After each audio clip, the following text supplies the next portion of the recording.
All right, guys, so we got to talk about this story that was brought to my attention by one of you guys on social media that really pisses me off, okay? And the reason why is because the wokes won't talk about this, the civil rights activists won't talk about this, the so-called black leaders won't talk about this, and it is something that black conservatives are the only people that are bringing attention to this issue, and how some of the main issues in the black community are really self-inflicted. Okay, the problem's not the white man, the problem's not systemic racism, it's not any of the stuff that they tell you that it is in the media and what the politicians say.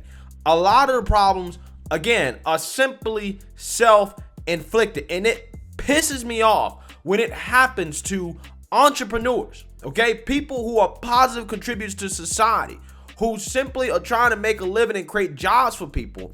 They can't even do so because you have thugs and criminals that are literally destroying their businesses. So without further ado, I want to play this news clip of this business owner out in Chicago who decided to quit, to pack up their store because the store was getting robbed too much. Take a look. Right now, owners of this near West Side clothing store are at their breaking point. Burglars have hit them 5 times in the past 2 years, twice in just the last 2 weeks. Our Stephen Graves explains they're now planning to close up. It's hard enough being hit once for tens of thousands of dollars, but add another burglary into that mix, and owners here can't help but feel targeted and tired. Furious, and we sick and tired of this. They had at least 2 crowbars, using them like golf clubs to break windows.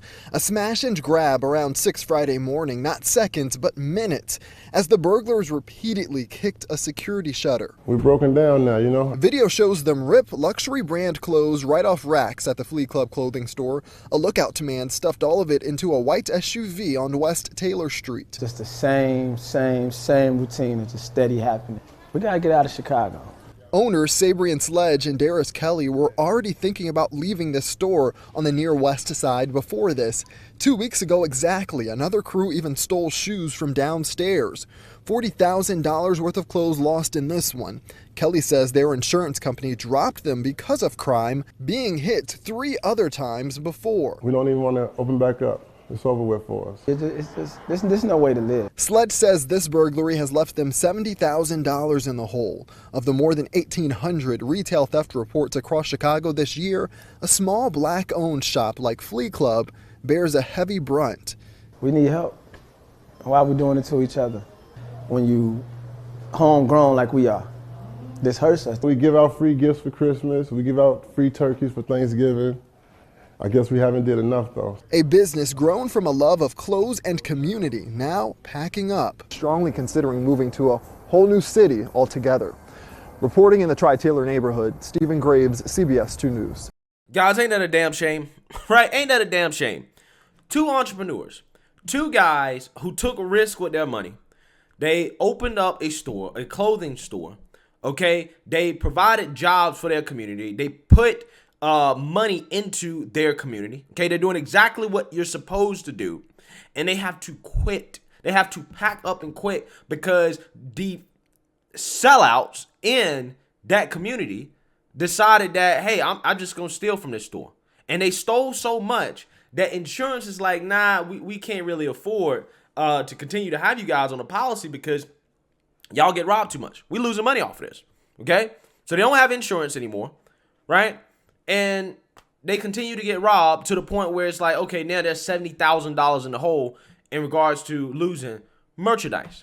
Okay, now they have to pack up and quit. Now, guess what? There's one less business and less jobs in that community, less economic activity in that community, which means there's gonna be more poverty in that community, less role models in that community, less good people in that community, people that admittedly say, hey, you know, we give out free turkeys. We participate in holiday stuff. You know, we give back. We do our part.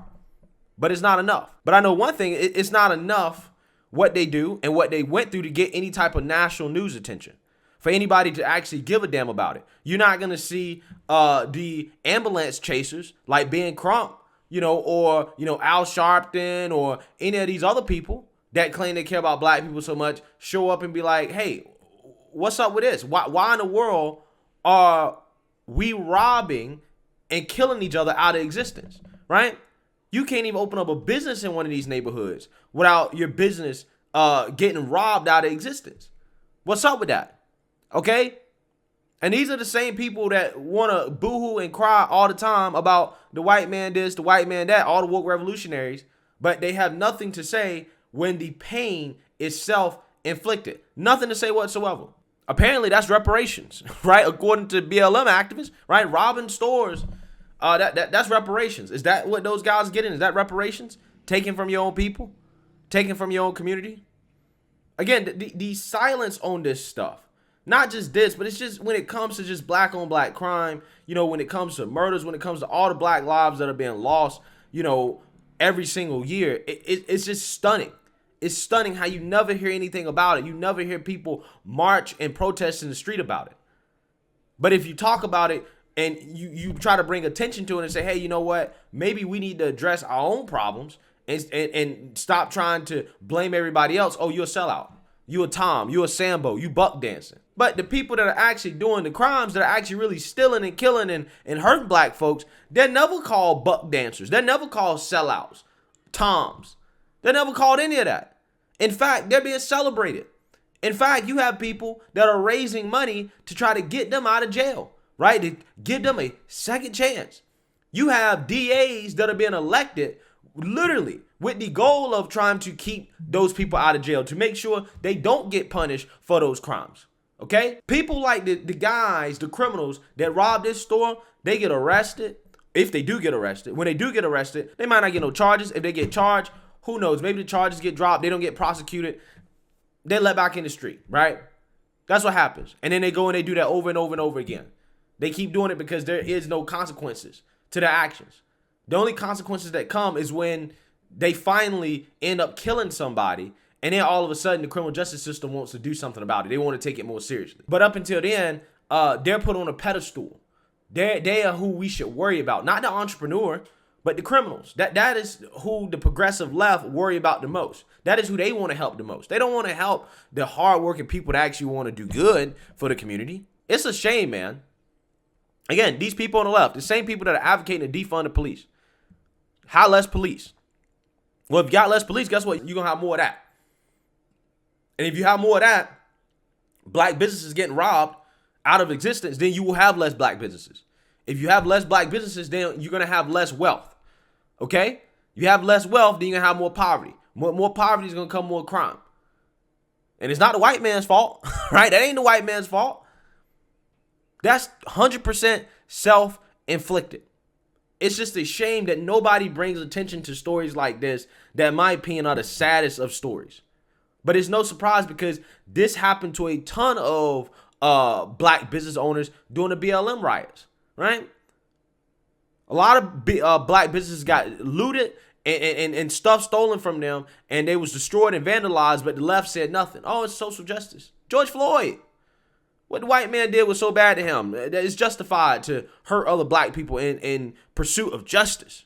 That's what they told us. Again, man, it's just one of those things where this story right here, it really burns me up because, again, I have a very soft spot for entrepreneurs because I'm an entrepreneur. I know what it takes to open up a store like that, the risk that you have to put into a store like that, and to have that taken away, not because of business conditions, but simply because some hoodlums, some criminals, some thugs want to keep robbing you out of existence.